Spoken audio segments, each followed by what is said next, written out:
All right. Good evening, graduate UNSY students. First, just for everybody's awareness, we are recording this session, and a copy is going to be made available for those who are unable to attend live. Next, for the format of tonight's meeting, I'm going to start by introducing our guest, who will discuss his connection to uncrewed and autonomous system technology in the aviation domain. After, I'll lead a series of introductory questions, and then we're going to open up the session to a class-wide Q&A. I do ask that everyone mute your mics, save your questions to the end, and that you use the hand raise icon to indicate when you do have a question. I'll call on each of you in order at that point. And with that, I am just thrilled to welcome you to the 33rd session of the UNSY Guest Speaker Series. This is the third and final for the term. I'm Dr. Brent Terwilliger, the program coordinator for the Master of Science in Uncrewed and Autonomous Systems degree here at Embry-Riddle Worldwide. Tonight, we are joined by our guest subject matter expert, Ken Stewart, the president and CEO of NUAIR. NUAIR is a New York-based nonprofit organization that provides expertise in the UAS operations, aeronautical research, safety management, and consulting services. It works in collaboration with regional economic development agencies and other industry partners to support the UAS industry and advance UAS-related economic development opportunities for the region. Actively pursuing business attraction leads to bring firms and jobs to the region. Ken Stewart joined NUAIR in 2020, where he's responsible for establishing the overall vision and product strategy for the organization. He's an experienced industry veteran in wireless telecom and cloud-based software market with specialization in building enterprise SaaS and federated digital market spaces and platforms. With that, let's give a warm welcome to Ken. I'm thrilled to turn the stage over so he can share his perspective on exciting developments that are associated with advanced air mobility, UAS, as well as growing interoperability that's occurring in the national airspace system. Well, thank you. Thank you. I appreciate it. It's great to be here. I'll start with just a little bit more background on NUAIR and just kind of talk about the things that we do and why that ties into economic development as well. So we started about 10 years ago in 2012 when Congress decided the FAA needed a little bit of push to accelerate integrating UAS into the NAS. And so Congress decided they needed 6 FAA designated test sites. So NUAIR put in a bid. We were awarded the bid at the 11th hour. The FAA decided it had to be a public entity. So we partnered with Oneida County and started from that point developing the New York UAS test site. We did that for about 10 years, really focused on, UAS, integrating UAS, building out a 50-mile beyond visual line of sight corridor, which was kind of unique in the United States in that it encompassed 2 international airports. One was a general aviation airport, and the other one was Syracuse International. So we developed processes with ATO such that we could fly beyond visual line of sight up to 300 pounds between the 2 airports and actually land and take off at either airport with the systems that we had developed, primarily focusing on unmanned traffic management systems. So most of you are probably familiar with UTM capabilities. Really designed, developing, and actually supporting NASA in kind of helping to develop the notional NASA architecture that I'm sure many of you are probably familiar with. Why do we do that? So New York has had a lot of investment in this space. We have some partners here within Syracuse, an organization called Genius New York that's an accelerator. They pick about 5 organizations a year that they help to accelerate, and they're either in the UAS or adjacent technology spaces. And then we have another organization called Tech Garden. Tech Garden has about 100 startups that are also UAS or adjacent technology. So you can think about, things that go from 5G technologies, IoT, to actual drone manufacturing, those types of things. So the full array of capabilities. And so the 3 organizations work hand in hand to really open up the state for the drone and advanced air mobility economy. And so we partner with them, but we also enable agencies across the state. So I think this week we completed our 213th COA, so Certificate of Authorization from the FAA, and we do that on behalf of a lot of the public safety agencies here in the state, so about 200 agencies we've lit up. That also includes Department of Transportation, Thruway Authority, the Port Authority, Power Authority. New York's got a bunch of authorities, but also enabling all those organizations to not only adopt drone programs, but we help them build them from scratch. So we do their methods and procedures, we do their ops, we help develop their safety management system. So really soup to nuts and getting them up and running. And that whole goal is getting as many of these agencies we can get up and running on these types of applications using drones, but also helping to pull in a lot of the technologies that have been developed here in the region through both the Genius New York program as well as Tech Garden. So if you look around me here in this room, we have a USS technology here that's fully integrated with radar systems, ADS-B, all different types of RF sensors. We have our own bespoke 5G network. Over here, we have micro weather. We've got some other RF sensors up here. We've got an assurance system. So every one of those assets essentially allow us to monitor all the performance data coming off those to show that they're all operating real time, so that we are essentially acting like an ATM here for UAS that fly on and off the airport within our beyond visual line of sight operating area, which as of last week has actually grown from a 50-mile, straight line to over, I think it's 240 square miles now. So a pretty large operating area up here. And then all these technologies behind me aren't just ones that are leaders in this space, but all of them either had investment from New York UAS job funds, went through the Genius New York program, and or are based here at the Tech Garden. So Genius New York calls from companies all around the globe, tries to pick, kind of the top entities in the area that their expertise is in to get them into the Genius New York program. And all that's trying to build the economics of having these companies move here and start manufacturing or developing their products here. So as we do all this, we actually do a lot of informing to the rules and regulations of this space. So I sit on the board of the Commercial Drone Alliance. I'm actually participating in the most recent Counter UAS Aviation Rulemaking Committee. I've been unfortunate to sit on two before that, the Remote ID and BVLOS. If you've ever heard of a rulemaking committee, it's a commitment about 8 months that's just pure torture, working with about 80 other industry leaders and trying to develop rulemaking that the FAA may or may not choose to adopt. So I talked a lot about what we've done with drones, but we're really now starting to take that foundational component that we did to build out these corridors. And when I talk about corridors, a lot of people think that's bespoke airspace.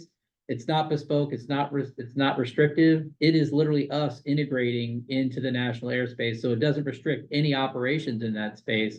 We're just have the ability to integrate and fly our vehicles and our clients' vehicles anywhere within that beyond visual line of sight operational area. And it's true BVLOS. There are no visual observers.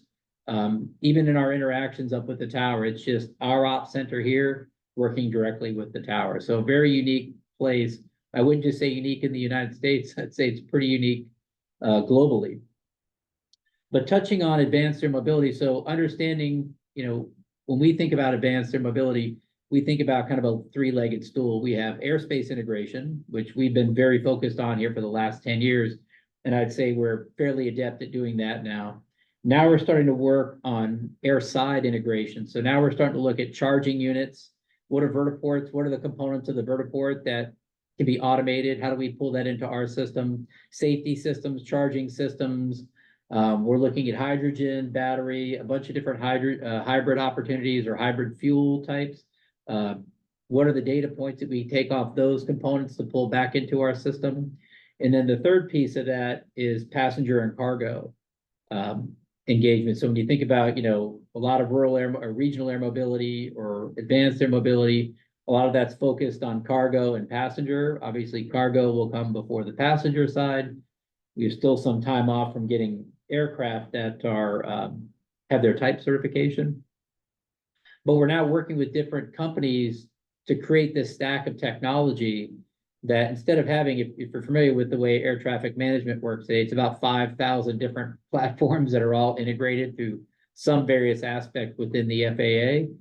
We look at how do we develop that on a singular platform and really a software as a service offering. And so that's, if you can kind of look off, I think it's to my left. I can't tell if it's your left on there, but you'll see about three screens and then another three screens underneath that. The top says SRAA Vertiport. We've actually created a digital twin integrated live virtual constructive. So we went to a company that provides the FAA ATO office with a platform that allows them to generate traffic and train people for air traffic control. And we work with them to modify that platform where they can ingest real-time data. So all of our radar systems, all of our other sensor data that we pull into our UTM behind us, we actually now feed real-time into this platform. And so what it allows us to do is take authoritative data and fly a simulated flight through them of just about any other aircraft type you can imagine, a drone, eVTOL, a CTOL, many different types of aircraft. And the top three screens are a digital twin of the airport with its vertiport, vertipad, and STOL runway, which are in our current master plan here at the airport.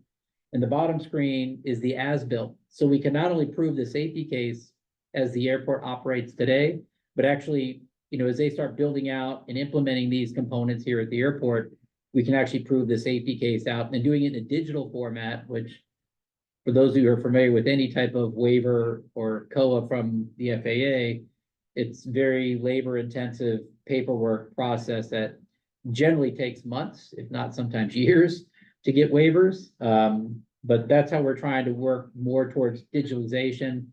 Then the last component we have is we've got our own, I talked about our own bespoke 5G network, where when you think about a 4G or an LTE network, it really isn't, it doesn't provide the level of assurance that a 5G network does for either C2 or any type of operational data. And so with 5G networks, we have the ability to do high-end edge compute.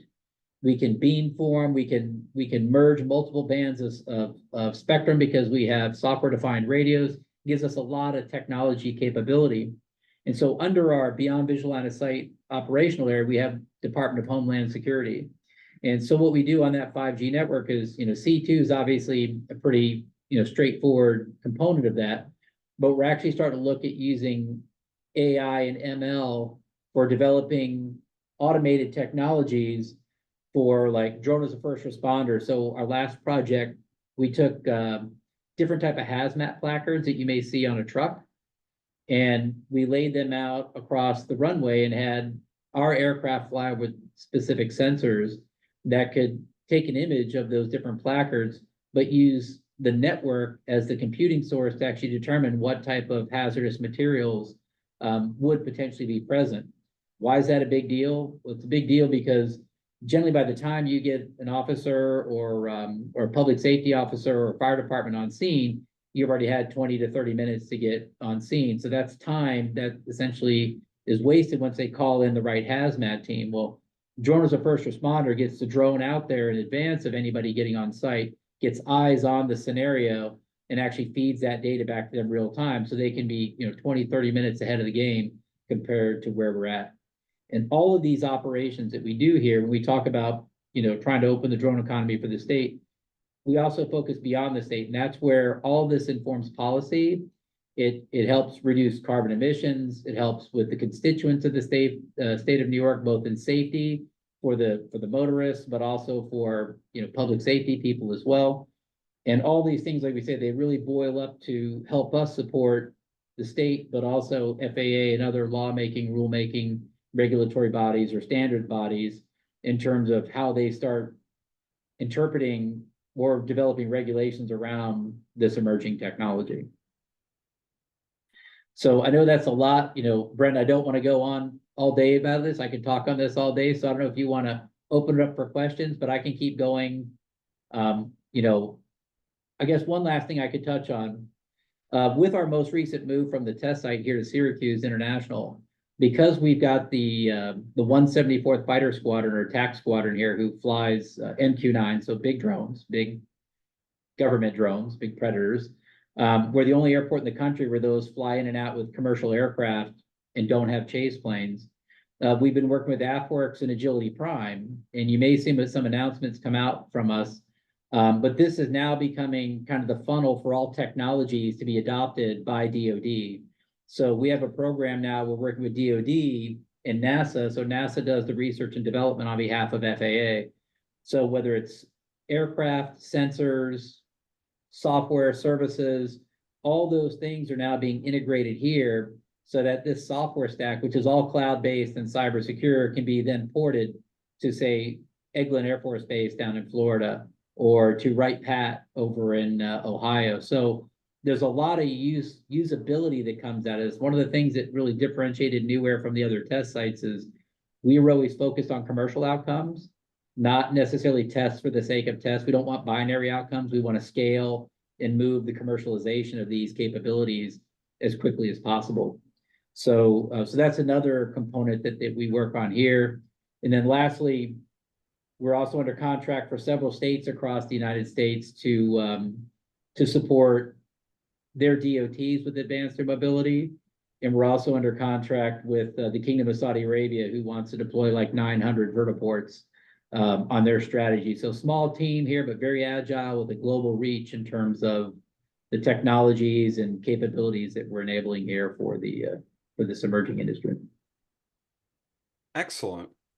You mentioned a couple different things. You guys are involved with kind of helping to advocate and build commercial opportunity.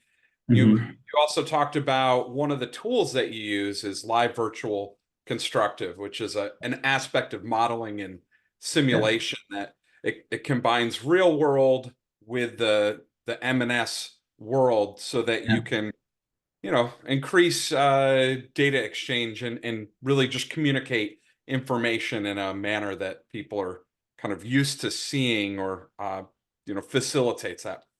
What are some of the commercial applications that you see in this space for that? Is there expansion for that? Is that something that we might see taking place more as we get into advanced air mobility, being shared across FAA traffic management centers, or is that something we might see in even the training side of things? What's your kind of view or vision of that? I certainly hope that's the case. We actually have the FAA Tech Center here today and tomorrow talking about how they want to build this infrastructure. What are their expectations of this? Is private sector air traffic management engaging now with ATO, and so they're trying to learn what a drone port looks like, what an AAM airport would look like. And so one, we want to educate the regulators with it. Two, we want to be able to develop safety cases from it. And third, one of the things that we're looking at, so we work with the New York Power Authority, who has high voltage wires across the whole state. So we're able to create a digital twin map of all those high voltage wires. And what our system allows them to do is not only build the ability to understand how any type of traffic may be in the region of those components, but more importantly, they can fly the routes digitally before they ever go physically do it. So they can build up their proficiency long before they're out there in the field with the technology that they're investing in now. And so some of these UAS platforms we're looking at for them are about $120,000 a pop just for the aircraft itself, not all the training and everything else that goes into that. So if you're going to do that, what we do is we work with Rochester Institute of Technology to help develop the, I'm not sure the right word that they use for this, but essentially it's the package that we can insert into the platform so that the aircraft type can be affected by all the other things we're putting in there. Weather, like micro weather, can then have the effect on that aircraft as if it were really flying through that type of weather. So we can simulate weather. We also have micro weather sensors that we can push through that. So there's various different ways that we can develop that technology. So we see this as a way, like when we start working with the Port Authority, we think this is a way to take a digital twin of the Port Authority. And one of the things that's also unique about it is we can generally use Google Earth for most of what we do, but we have a partner who's an AI company that can take that data and get us down to a proximity of 1 to 3 centimeters. So when we talk about an as-built of the airport, it's about as close as you can get without going out and measuring it, with your own little digital measuring tape. Outstanding. So a lot of what we've seen in this space in the commercial side of things has been focused on the smalls, the sub 55 pound, the part 107 realm, really. There's been a lot of anticipation and build up for the larger platforms that exceed that. And that's some of what has really been at the forefront of what you've been looking at these last 10 years. Yeah. Where would you say we're at with that? Is that something that you think is going to grow in partnership with advanced air mobility, the air taxi concept, or is it going to be kind of side by side in parallel with it? How do you see that progressing? So a couple things on that. I mean, we see cargo leading before passengers, and both cargo and passenger for those larger aircraft both fall under advanced air mobility. So they both kind of grow out of that same component.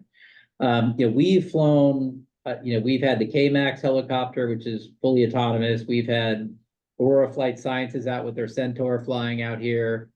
We've had, I'm trying to remember the type of aircraft, is it ATR? Anyways, it's DARPA's aircraft was out here. So we've had some larges out. We had Beta fly into Syracuse here just recently. As part of, we were up here with the interworking group that's trying to close the gaps on advanced air mobility. But I think the way that we see that happening is it's going to go cargo with then people. But the biggest challenge right now is once you get above 55 pounds, you're looking at air type certification. And, the FAA has a difficult road ahead of them because, when we think about, take the aircraft aside, think about the system of systems. They're used to, they give you the requirements and you build to it. And everything they have today is on-prem and private local loop. In the world of UTM and advanced air mobility, those systems of systems are the internet model.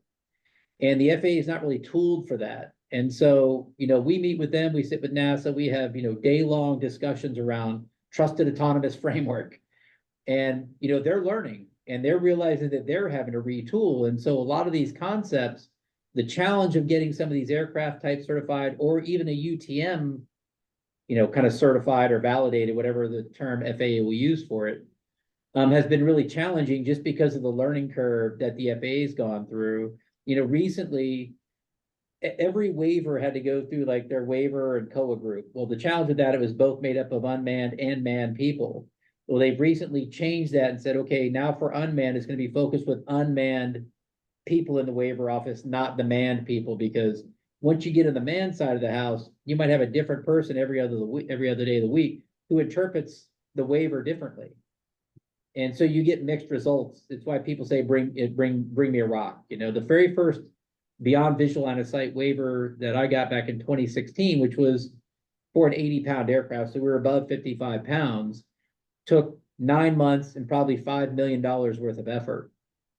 For us to get the one we just got a week ago here is 45 days.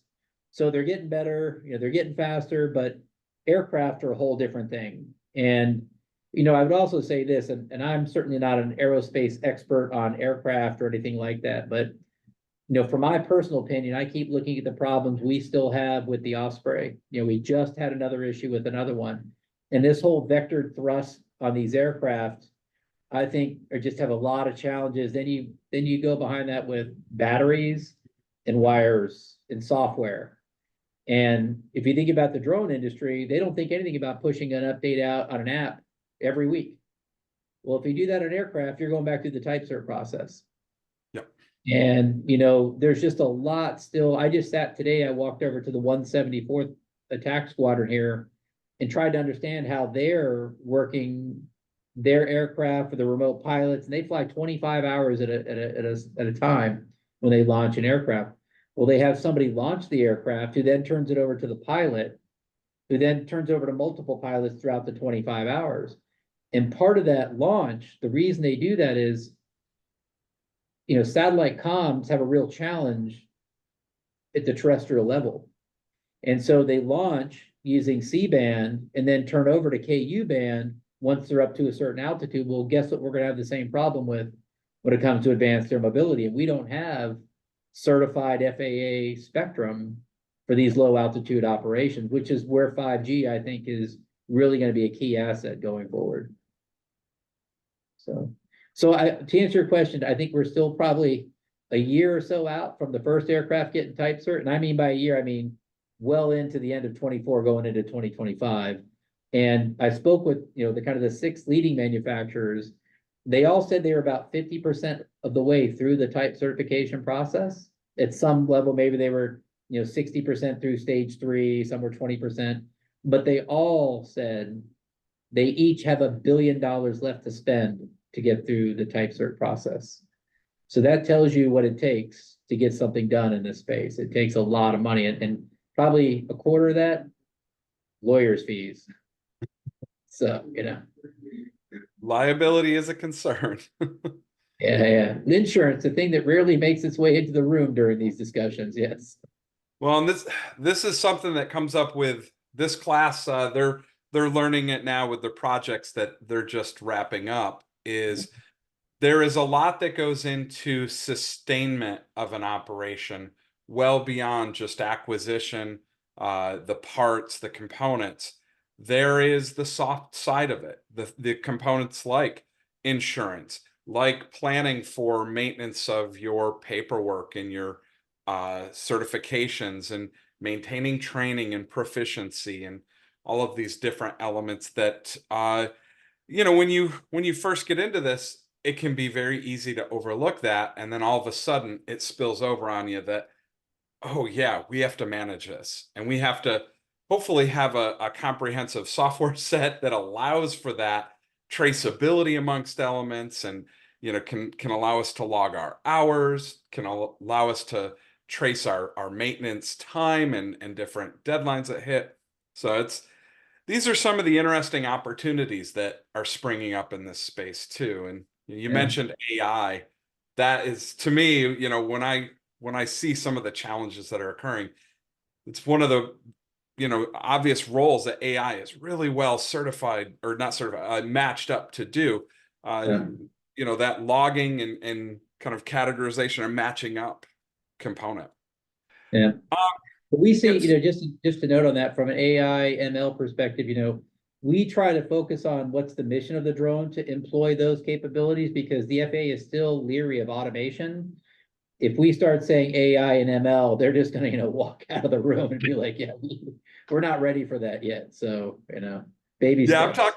I'm talking in the back end of the business side of things where, Got it. yeah, a lot Okay. easier to kind of manage and incorporate that, because there's a lot less concern because it's not safety critical in the same way Yeah. in the moment, if you will.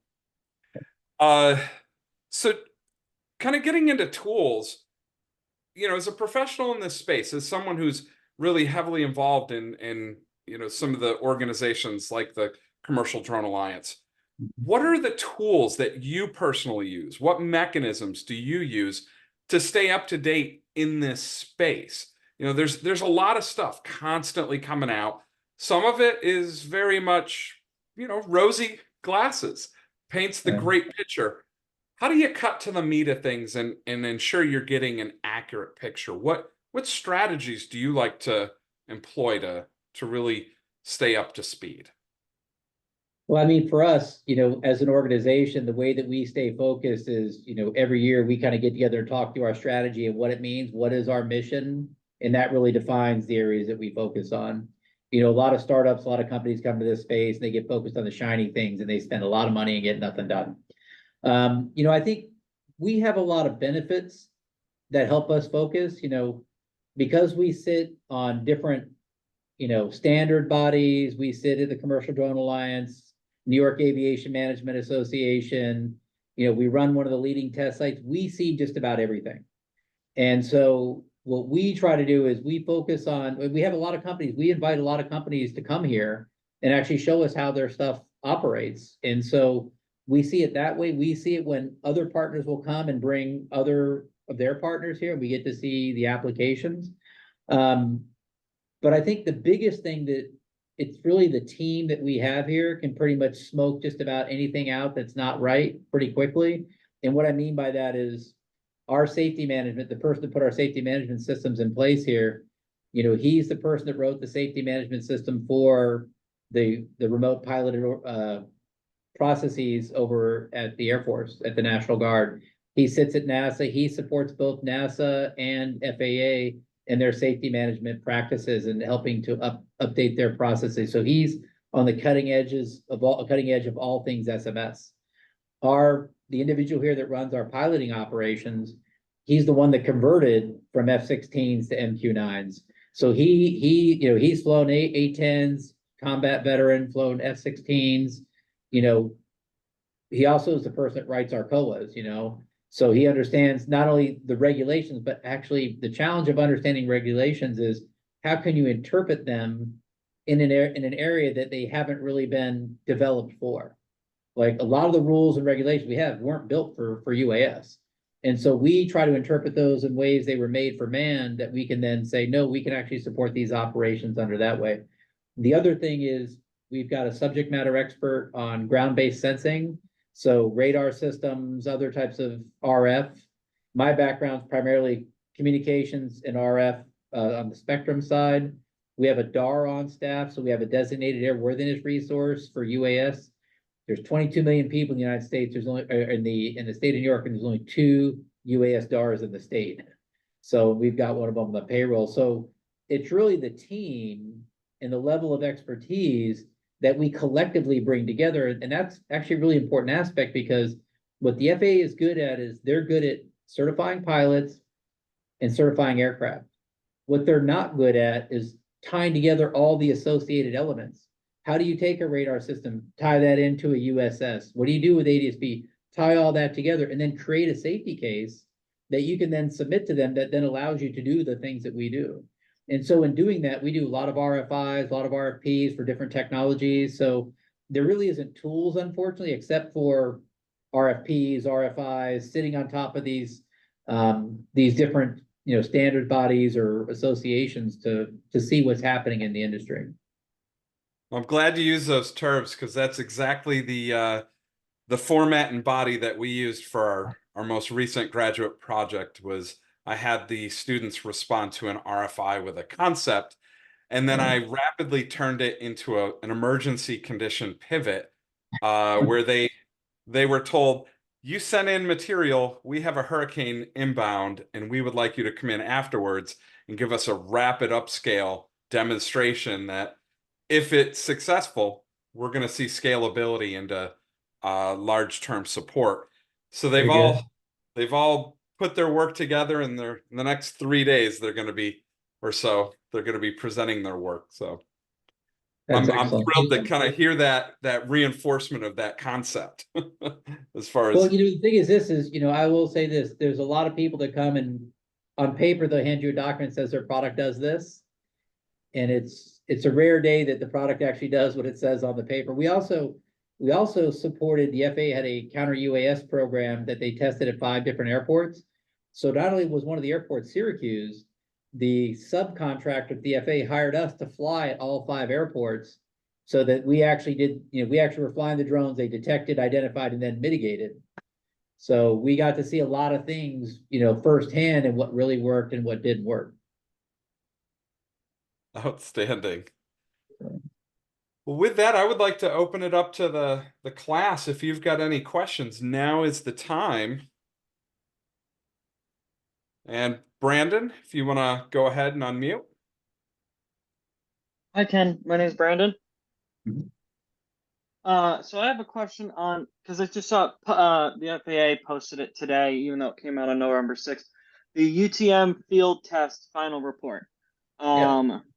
I was wondering what your thoughts are on that with the USS providers, with ANRA, Collins, and all of them. I actually was part of that project. I worked at Lone Star for that part of that test. So I just wanted to see what your thoughts were with the results of what they came out with. Sure. I mean, I kind of feel like sometimes the UFT and the things they do. So we were at the New York test site. You guys were Lone Star, I think, worked with Virginia during that, right? You guys were partnered with Virginia? Yes, sir. Yeah. And so, by the way, sir is my dad's name, but thank you. I think the thing that we got out of that, like I said, I think we've actually progressed a lot further, but the thing that we pulled from that, the thing that we're already working with our first responders here is that a lot of public safety agencies don't want to necessarily broadcast or identify that they're out flying anywhere. And the reality is they need to broadcast and let people know where they're flying so everybody can deconflict from them. the other important piece of that is they're actually a priority. If you remember the priority statuses that we put out there, generally public safety has that priority 1 status. And so as we talk to different agencies, like as an example, I was down with the Office of Emergency Management in New York City a few weeks back, and that is, counterterrorism, cyber threats, all the things you can imagine, 15 different entities. And what we learned in talking to them is they're using a platform or trying to develop a platform that not only allows them to, access airspace, but also manage distribution of content that they may be out, like video or camera images or thermal imaging and things like that they may have over certain situations.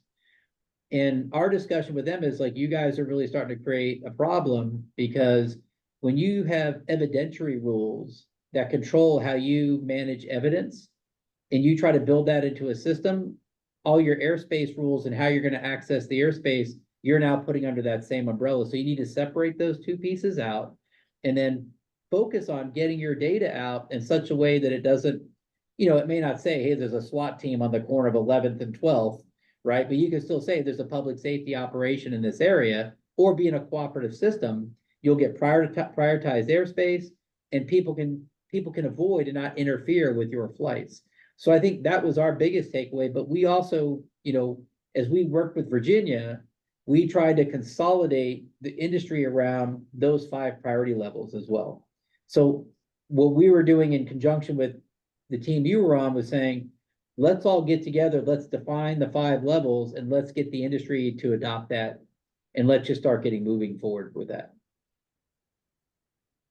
But all the stuff that you saw where we were doing the deconfliction, the real-time stuff, I got to tell you, when I was at GE Aviation on the ventures team, we were doing that in 2017. It's just getting the FAA up to speed. And by the way, if you recall from that, they actually used NASA's platform, because when NASA essentially turned the program of UTM over to the FAA, it just stopped and didn't go anywhere. So they had to actually go back and pull the NASA platform into the program. Awesome. Yeah, thank you. I knew plenty about the NASA stuff. I heard a lot about that because I didn't get to do that part of the project when I was there. Yeah.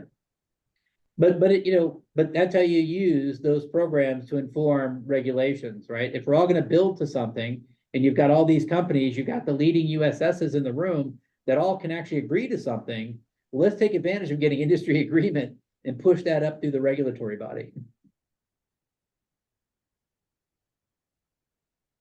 Excellent. Anybody else with any questions? This is a great time to, bring forth some maybe your observations over the last 8 weeks, or anything unique that you saw in the development of your team's project. Get some real world feedback or insight from that.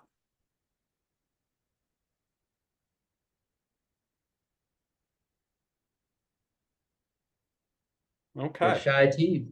Yeah, usually not so quiet. So yeah, feel free to send your ConOps over. We'll review them.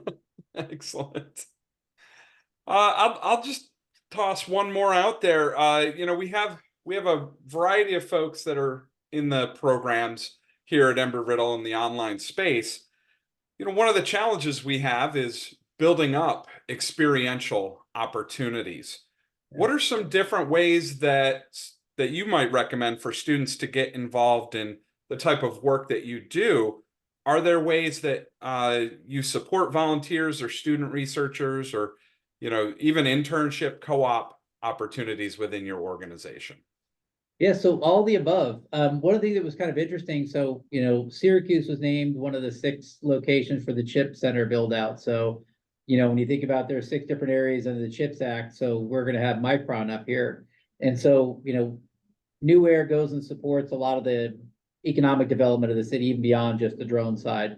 And so we sat there and kind of helped them as, how do you do the workforce development? And what we realized is most of our staff, we actually have to hire outside the state of New York and have them relocate to this region, because there's just not enough people with this background. You don't think of aviation when you think of New York. You think of finance, fashion, and New York City, right? That's pretty much all you think of.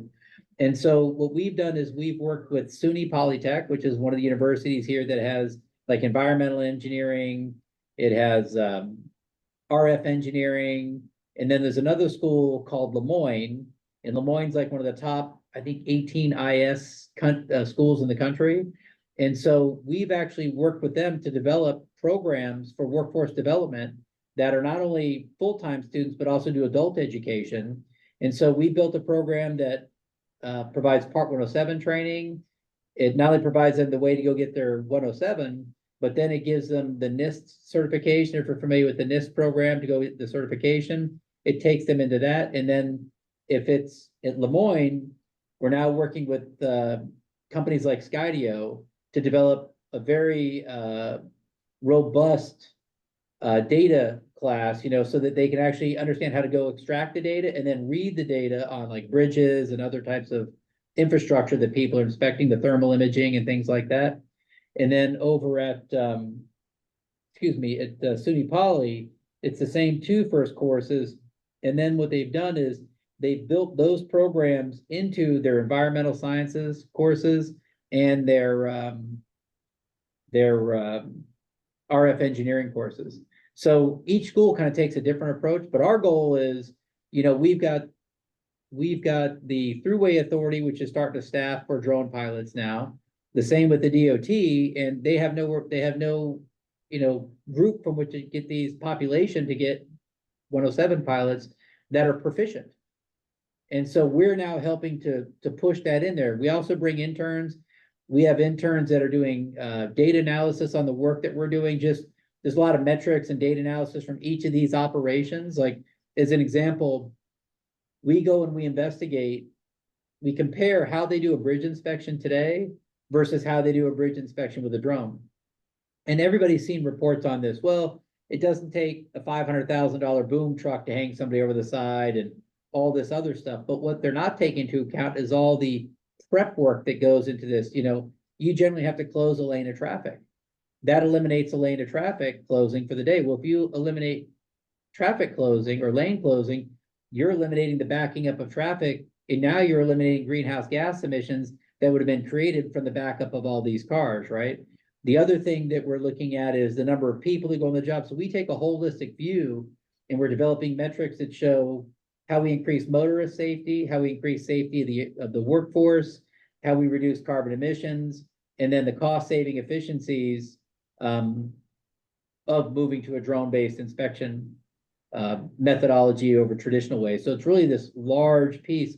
And so we bring interns in for that to help us work with each one of these agencies to develop those metrics, really learn a day in the life of a person doing that job today, and then matrix that against the way we would do it without that. Okay. We take interns from Florida as well, so we don't discriminate. Yeah. Well, with our worldwide campus, our interns could literally be from anywhere. Very good. They might be in your backyard. Very good. So Ken Loesch on our chat asked, other than machine learning and artificial intelligence, are there any other emerging tech that you see in the industry that may have a significant impact? For example, low Earth orbit satellite constellations like Starlink and Kepler.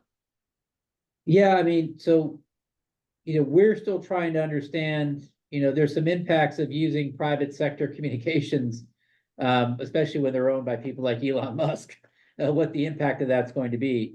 There's certainly other technologies. I think, when you ask us how do we use them, since NUAIR is really in the role of bringing technology providers together and enabling them or facilitating those technologies working together, we kind of take anything that's available. So if a customer comes here and says, we want to look at high altitude operations and we want to look at, satellite communications, we will go down that path. So we're working with companies as like Aura Networks, you're probably familiar with. They're kind of an emerging company who has FAA certified spectrum. It's a very small amount of spectrum, so it's got some challenges. But that's where there's opportunity. There's no silver bullet out there for those types of applications. But I would also say that autonomy in general is probably a technology that I would look at. What sensors are out there, sensors with long range capability, short range capability, how do they facilitate autonomy? The software that sits behind those types of sensors. We've got some really interesting, I think there's about 3 or 4 different companies here at TechGuard now that are very sensor focused. Not just for, thermal and detecting things that you're out flying around, but doing detect and avoid, things like that, where you actually facilitate autonomy of the aircraft by using those sensors. Okay. Well, if anybody else, any final questions before I wrap us up?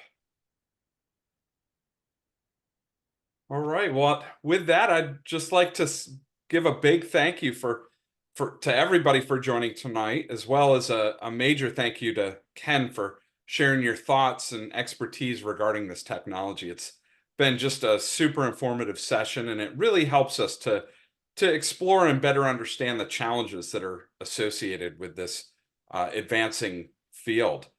As a reminder, class, for the full credit, you need to develop just a brief overview for the discussion prompt that describes, how you see this technology advancing and any new information that you weren't previously familiar with that came out of this conversation. I also hope to have a recording up shortly. Okay. Brent, the one thing I'd offer too is, at any time during your studies, if there's any questions or thoughts that you all may have, feel free to reach out. We're more than happy to help. So if you've got questions, thoughts, ideas, feel free. Outstanding. And I do appreciate that. I'm going to stop recording